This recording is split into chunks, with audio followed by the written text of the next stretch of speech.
Assalamualaikum class. I hope all of you are doing great.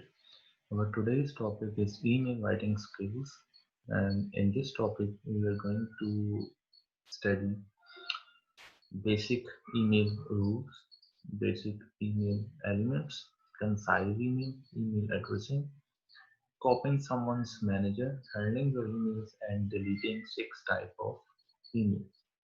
तो सबसे पहले हम देखते हैं कि what is email. Email is short for electronic mail, and the first email was sent by Ray Tomlinson in 1971. और ये किस लिए हम यूज़ करते हैं in order to exchange information between the users our telecommunications. ठीक है कि हम telecommunications के जरिए जो है वो इंटरनेट या communications के जरिए हम क्या करते हैं इंफॉर्मेशन को एक्सचेंज करते हैं between the people. और इसमें कुछ भी हो सकता है, मतलब इसमें टेक्स्ट भी हो सकता है, फाइल्स भी हो सकती हैं, इमेजेस भी हो सकते हैं, अदर अटैचमेंट्स भी हो सकते हैं, send through a specific network through a network to a specified individual और ग्रुप ऑफ इंडिविजुअल. मतलब हम एक बंदे को भी भेज सकते हैं और एक ग्रुप को भी ईमेल सेंड कर सकते हैं. The main communication tool in business में हम इसका फ्रीक्वेंटली यूज करते हैं. We send emails to our counterparts, to our business employees, ताकि उनके साथ इंफॉर्मेशन जो है वो शेयर की जा सके. Reflect a professional image can give a poor impression of you and your company. ठीक है, इसमें ये भी हो सकता है कि अगर आपको इसके एथिक्स नहीं पता ईमेल के कि ईमेल किस तरह की लैंग्वेज यूज करनी चाहिए, किस तरह के प्रोटोकॉल्स इसमें होते हैं, जार्गन किस तरह का यूज करना चाहिए, that gives a poor impression of your company. Easier to misinterpret than speech. अच्छा, इसमें मिस इंटरप्रेट करने के चांसेस भी ज़्यादा होते हैं, सिंस हमने ये चीज़ पहले डिस्कस की हुई है. स्पीच को इंटरप्रेट करना इजी होता है. क्यों? क्योंकि आप सामने एक दूसरे से बात कर रहे होते हो, उसमें आपकी फीलिंग्स, इमोशंस, बॉडी लैंग्वेज सब कुछ विजिबल होती है, तो उसको आप इजीली और अच्छे तरीके से इंटरप्रेट कर सकते हो. But on the other hand, a text message is difficult to interpret, and it's easier to misinterpret since आप दूसरे बंदे की बॉडी लैंग्वेज, उसके इमोशंस को नहीं देख रहे होते. इसी तरह statistics show that today's employees spend as much as 40% of their work hours just dealing with the email. तो 60% of the employees जो है वो अपने पूरे दिन के काम में जो है वो ज़्यादातर अपना वक्त ईमेल के साथ डीलिंग्स में ही लगाते हैं. ईमेल के बेसिक रूल्स होते हैं. Monitor your tone. Monitor to your tone में क्या होगा? अवॉइड एम्बिग्विटी, कि आप इस तरह के सेंटेंसेस ना उसमें यूज करो जिसके जरिए कंफ्यूजन जो है वो पैदा हो. You can use emoticons, symbols using keyboard characters like. अब देखो, ये जो मैंने प्रीवियसली बात की कि इसमें आप टेक्स्ट के जरिए भी इमोशंस अपने जो है वो एक्सप्रेस नहीं कर सकते, तो यहाँ पे यही चीज इसने बताई है कि you can use your emotions with the help of these emoticons. Second thing is avoid inappropriate formatting. एक प्रॉपर फॉर्मेटिंग को फॉलो किया जाए. Don't use bold capital letters nor underlining words. Use plain and sentence case. तो proper जो format है writing का, उस चीज को फॉलो किया जाए. Second one, third one is use proper composition. Proper composition mean जिसमें प्रॉपर फॉर्मल लैंग्वेज आपने यूज करनी है, ग्रामेटिकल एरर्स को अवॉइड करना है. स्ट्रक्चर उसका जो है वो आपके मैसेज का लॉजिकल होना चाहिए, मतलब कि उसमें प्रॉपर सब्जेक्ट वर्ब ऑब्जेक्ट को आपने फॉलो किया हो. Use numbers and bullets. और इसका फोर्थ रूल क्या है कि answer with in reasonable time. कि अच्छा, दिस इज रियली इम्पोर्टेंट कि आप ईमेल का जो है वो रिप्लाई रिप्लाई जितनी जल्दी हो सके आप उसको दो, क्योंकि ईमेल जो होती है वो एक इम्पोर्टेंट एक टूल ऑफ इंफॉर्मेशन है. तो आप उसमें डिले नहीं होना चाहिए, क्योंकि ये बिजनेस पर्पस के लिए होती है, इसलिए इम्पोर्टेंट होती है, फॉर्मल होती है, इसलिए इसका रिप्लाई जो है वो एज सुन एज पॉसिबल जो है वो करना चाहिए. Not at the end of the working day.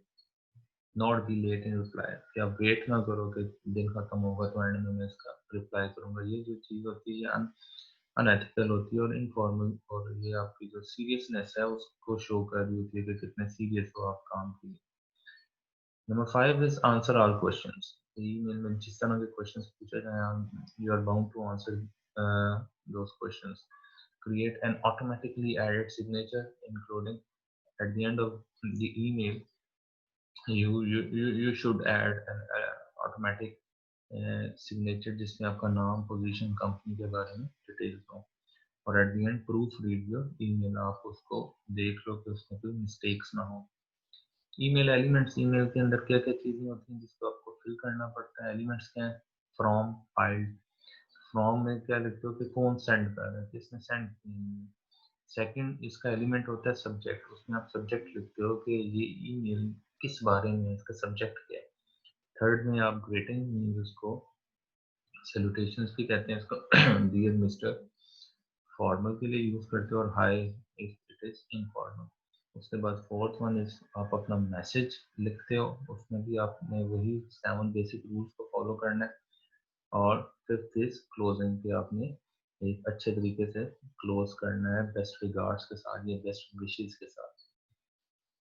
Concise email होनी चाहिए। इसमें क्या है कि convey a single point in one email, कि आपकी जो ईमेल है वो ज़्यादा बड़ी ना होनी चाहिए, उसमें मल्टीपल पॉइंट्स आपने बात ना की हो, बल्कि उसको कंसाइज रखें, उसमें एक वक्त में एक पॉइंट ही जो है वो डिस्कस की।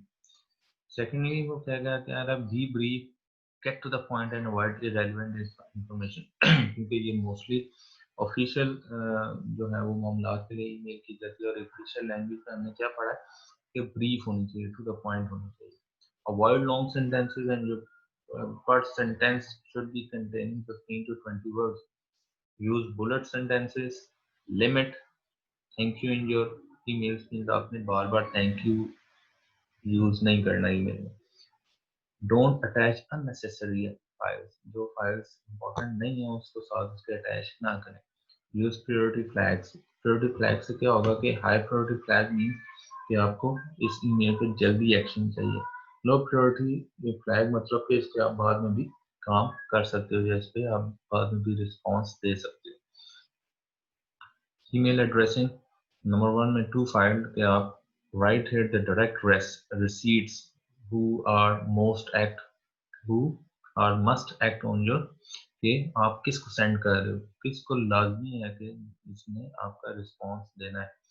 और avoid having too many receipts in this, direct receipts ज़्यादा नहीं होने चाहिए, मतलब डायरेक्ट बहुत ज़्यादा उन लोगों के अपने एड्रेसेस नहीं लिखने जिनको डायरेक्टली आपकी ईमेल जाए। उससे क्या होता है कि समटाइम्स वो कहते हैं कि इतने ज़्यादा लोगों को इस बंदे ने जो है वो ये ईमेल सेंड की है, तो ठीक है अगर मैं रिस्पॉन्स नहीं भी देता तो कोई और दे देगा, सही है। तो इसी तरह वेट करते करते समटाइम्स इट डज हैपन कि कोई भी रिस्पॉन्स नहीं देता। तो इसलिए जो लोग इम्पोर्टेंट हैं जिनको ये रिसीट्स जानी चाहिए, उन्हीं को जो है वो आपने ईमेल करना है। Second one is CC field. CC field में क्या होता है? CC stand for common copy, के उस बंदे के अलावा जिसको आपने ईमेल सेंड की है, ये और किसी बंदे को भी भेजनी है इसकी कॉपी, ठीक है। ये डायरेक्ट वो रिस्पॉन्स के लिए नहीं चाहिए होती, ठीक है। Use this field to copy someone from home you do not need a direct response. ये सिर्फ उस बंदे को पता चलना चाहिए, सीसी में उस बंदे का आप लिखते हो कि जिसको पता चलना चाहिए कि आपने जो है वो ईमेल दूसरे बंदों को कर दी है, ठीक है। नीचे यही इसी बारे में यहाँ पे बताया जा रहा है। Use it to keep someone inform to allowing them to track discussion or to keep the recipients visibly in the loop regarding the discussion. Recipients should know why you are copying them, ठीक है। और जिनको आप send कर रहे हो उनको भी ये पता होना चाहिए कि सीसी में कौन है, तो कौन सा ऐसा बंदा है जिसको जो आप पे चेक रख रही है, सर्वेलेंस है, जिसको पता है कि ये ईमेल आप तक आई है। Third one is BCC.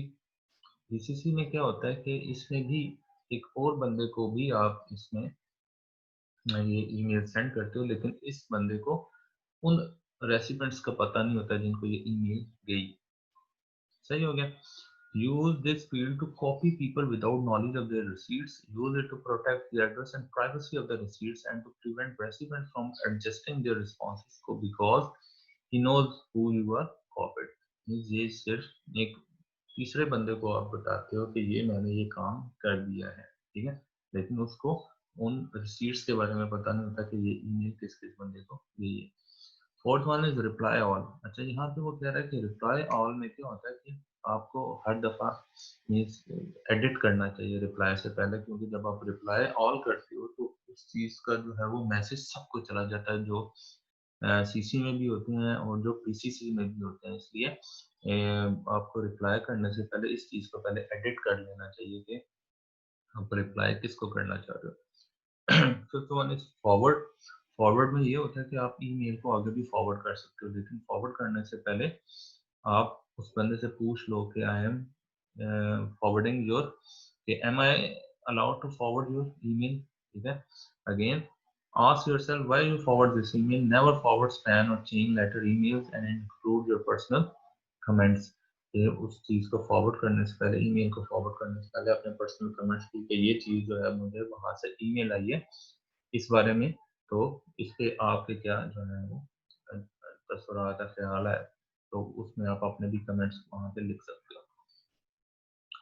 कॉपिंग a message our someone's manager, कि आप कॉपी, ये जो सीसी अभी हमने पढ़ा था उसके बारे में यहाँ पे बता रहा है कि avoid using the CC field to get better result because that's damage the relationship.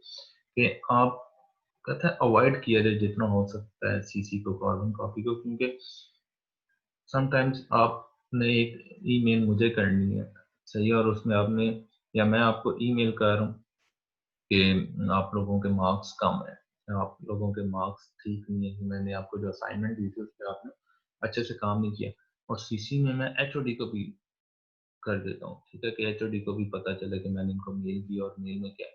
तो आप कहेंगे सर आपने ये अच्छा नहीं किया, आपने एचओडी को क्यों बीच में लाया है, ठीक है, कि आप एचओडी को नहीं बताना चाहिए था, हम इस पे और काम कर लेते, आपको अच्छा बना देते, लेकिन आप ये चीज ऑफिशियल होगी, तो इससे क्या होता है, रिलेशनशिप्स डैमेज होते हैं। If you have an issue with someone, the golden rule is to speak to him directly rather than emailing him and copying his manager.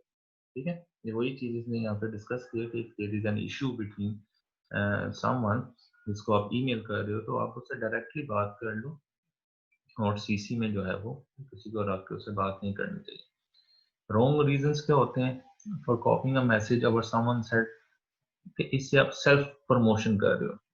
क्यों लोग करते हैं ये, ऐसा सीसी में क्यों रखते हैं किसी मैनेजर को, टू गेट प्रमोशन और to try to make yourself look better, like CC your manager outside work hours with data he doesn't need, just to inform him कि आप काम कर रहे हो, ठीक है, और आपने वो किसी को मेल सेंड किया और साथ आप मैनेजर को भी सीसी कर दिया कि ये काम मैंने कर दिया, ये मैं लेट मीन्स उसको पता चला कि मैं लेट आवर्स में भी बैठा काम करता रहूँ, और मैंने काम करने के बाद अपना जो है वो मेल आके उसको फॉरवर्ड कर दी, सेल्फ प्रमोशन करने के लिए, to be in good books of your manager. Manipulate करना, दूसरा ये है कि manipulate someone into doing what you want by revealing your intention to the other recipient, कि आप सीसी करते हो, इससे क्या दूसरों को मैनिपुलेट भी कर रहे हो कि आपने काम ये करना है क्योंकि इस चीज का मैंने मैनेजर को भी बता दिया, सही हो गया। थर्ड वन इज ह्यूमिलिएशन, कि if you copy others on an email that releases mistake on disciplinary issues, कि अगर आप कि किसी एम्प्लॉय ने कोई काम नहीं किया और उसका कोई डिसिप्लिनरी इश्यूज हैं या कोई उसने मिस्टेक किया, तो उसको और ज़्यादा ह्यूमिलिएट करने के लिए आप जो ईमेल लिख रहे हो उसमें मैनेजर को भी सीसी कर देते हो कि उसको भी पता चले कि इसने काम ठीक नहीं किया। तो ये तीन जो है वो रॉन्ग इंटेंशंस हैं कि समवन जो है वो मैनेजर को भी सीसी कर देते हैं अक्सर लोग। एक्सेप्शंस क्या हैं? Exceptions for copying a message our someone had, आपको कब सीसी करना चाहिए? When you compliment a person rather than criticize, जब आप किसी की तारीफ कर रहे हो, उसको क्रिटिसाइज नहीं कर रहे हो बल्कि उसकी तारीफ कर रहे हो, तब आपको सीसी करना चाहिए। When you copy with the main recipients permission, या आपको मेन रेसिपिएंट जो है उसकी परमिशन हो कि आप इस चीज को सीसी कर सकते हो। When it is required by a formalised work process, या फिर एक वर्क प्रोसेस का ये हिस्सा है उसमें इसकी जरूरत है, तब आप कर सकते हो। अर्निंग ईमेल, आप ईमेल को कैसे हैंडल कर सकते हो? Delete unnecessary emails immediately. कि अक्सर ऐसा होता है कि वो ईमेल्स आपको आती रहती हैं, न्यूज़ फीड्स आती रहती हैं जिसकी आपको ज़रूरत नहीं है, तो उनको जल्दी से उसी वक्त डिलीट कर दो। Move remaining email into folders. बाकी जो है आप फोल्डर्स बना लो, उसमें ईमेल्स आप फॉरवर्ड करते जाओ। Keep your inbox as empty as possible. Handle emails as soon as you receive it. अपना inbox खाली रखो और जैसे ही email आपको receive हो उस पर आप action लो। Regularly deleting junk files, junk emails को आप regularly delete करते जाओ जो आपको ज़रूरत नहीं है। Eliminate the sources of all unnecessary emails like email list, news groups, product alerts, newsletters, subscriptions इनको साथ साथ eliminate करते जाओ, खत्म करते जाओ। Keeping business and personal email separate. Personal and business emails को सेपरेट रखते हो। जैसे ईमेल जीमेल में भी सेक्शंस हैं कि पर्सनल और बिजनेस ईमेल के सेपरेट उन्होंने सेक्शंस बनाए हुए हैं ताकि जो ईमेल जो इम्पोर्टेंट ईमेल्स हैं, जो बिजनेस ईमेल्स हैं, वो इसी तरह न्यूज़ लेटर और न्यूज़ ग्रुप के जो अलर्ट्स आते हैं उनके दरमियान में जो है वो आप इनको स्किप ना कर दो। Work hour on for personal communication. और मतलब यहाँ पे ये कहना चाह रहा है कि आप वर्किंग आवर्स के दौरान ईमेल्स को पर्सनल कम्युनिकेशन के लिए यूज ना करो। Don't use your business email for personal communication and automatic archive after certain period. और एक टाइम लिमिट के बाद ऑटोमेटिकली अपनी जो बिजनेस ईमेल है उनको आर्काइव बना लो। Delete 6 types of email. 6 तरह की ईमेल्स आप डिलीट कर लो। डोंट नीड स्टोरेज रिस्पॉन्स और फॉलो अप। जिनको स्टोर करने की या जिनके रिस्पॉन्ड करने की या फॉलो अप करने की जरूरत नहीं है उनको डिलीट कर दो। Not required email. जिन ईमेल्स की आपको जरूरत नहीं है उनको डिलीट कर दो। Not work related email. जो वर्क से रिलेटेड ईमेल्स नहीं है उनको भी डिलीट कर दो। Spam email. जो ईमेल स्पैम में है उनको डिलीट कर दो। Confuse subject lines. कि जिनकी सब्जेक्ट लाइन कंफ्यूज है, आपको समझ नहीं आ रहा कि ये ईमेल किस बारे में है, उनको भी आप डिलीट कर दो। Unknown senders, suspicious subject lines. Unknown senders हैं उनकी या सस्पिशियस सब्जेक्ट लाइंस हैं उनकी ईमेल्स को आप डिलीट कर दो। क्योंकि अक्सर ऐसा होता है कि अननोन जो सेंडर्स होते हैं वो आपको सस्पिशियस फाइल्स भेज देते हैं जिसमें वायरसेस होते हैं, उससे आपका जो है वो डाटा लॉस होने के चांसेस होते हैं। So this was all about this email. Inshallah, we'll meet in the next class with a new topic. Till then, take care and Allah Hafiz.